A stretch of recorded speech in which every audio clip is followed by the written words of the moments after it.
Se ha abierto en Venezuela, en Caracas, Venezuela, se ha abierto una nueva etapa de negociación con la llamada Nueva Marquetalia, disidencia de las FARC, que se separó después de los acuerdos realizados en el año 2016.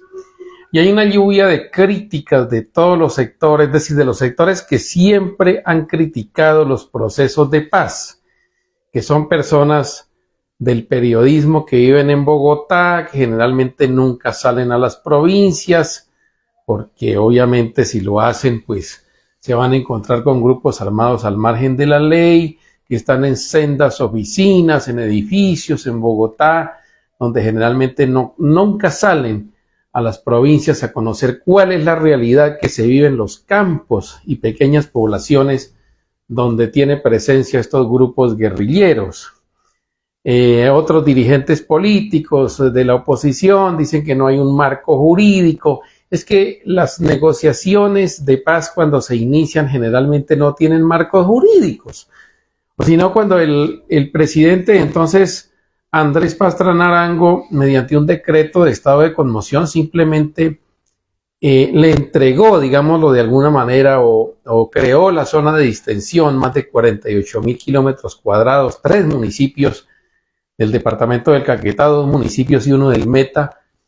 Nadie le puso problema por eso y esa zona se convirtió en una especie de república independiente en esa época por más de 3 años, casi 4 años duró todo ese proceso allá y nunca hubo un marco jurídico porque jamás se llegó a ningún acuerdo. Los marcos jurídicos generalmente se hacen cuando ya se acuerda con las partes qué es lo que vamos a hacer, cómo nos vamos a entregar o qué es lo que se va a hacer en ese proceso de paz. Entonces las críticas siempre vienen de Bogotá, desde donde allá nunca salen, como decía antes, a las zonas donde hay conflicto. ¿Qué pensará, por ejemplo, un campesino que vive en el departamento de Nariño, el Putumayo, donde todos los días ve la presencia de hombres armados y donde le están condicionando su modo de vivir?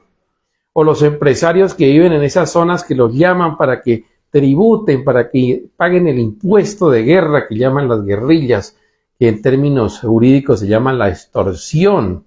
¿Qué piensa esa gente del proceso de paz? Seguramente están de acuerdo con que esos grupos se desmovilicen y dejen de chantajearlos, dejen de pedirles plata a ellos o dejen de matar a la población civil, que muchas veces por cualquier situación matan a una persona, que porque consume drogas, que porque está enemistado con otra persona. Es decir, por cualquier cosa, la ley de la muerte impera en esas regiones del país. Mire lo que sucedió en el departamento del Cauca.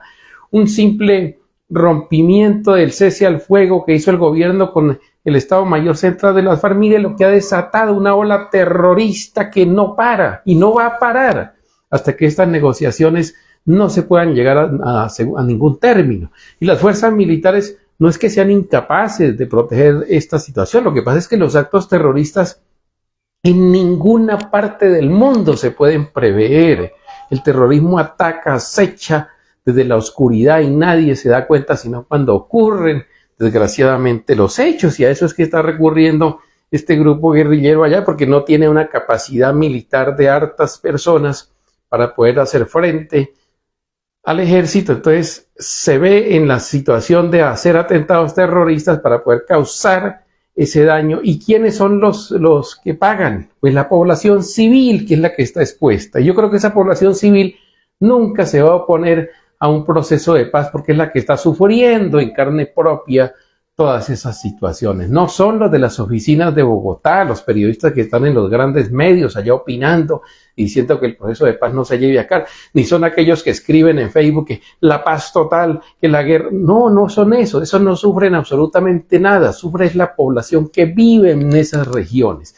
Por eso se hace necesario que se siga dialogando, que se siga hablando de paz y que se llegue a un acuerdo, porque en Colombia está demostrado que por la vía militar los grupos armados no han sido derrotados jamás.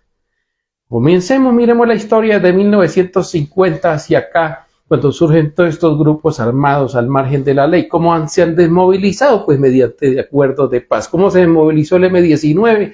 Mediante un acuerdo de paz firmado en 1990 en el gobierno de Virgilio Barco, que todavía estaba. Allí se desmovilizó el Quintín Lame, que era una especie de guerrilla indígena. Se desmovilizó el Ejército Popular de Liberación y otros grupos pequeños, pero finalmente se acabaron. Y la FARC se acabó en un 70% gracias a las negociaciones del año 2016 en el gobierno de Juan Manuel Santos. Lo que queda de estos grupos armados hay que dialogar, o de lo contrario vamos a terminar otros 60 o 70 años, nuevas generaciones en puras guerras, y los de Bogotá opinando y oponiéndose, y los demás, los que viven en los campos pequeños y poblaciones pequeñas, poniendo muertos y poniendo sangre, y los pobres de lado y lado, unos en el ejército de soldados matándose, haciéndose matar, y otros en la guerrilla también haciéndose matar. Pero los que están en las oficinas, esos nunca van a la guerra, pero son los que no les gusta la paz.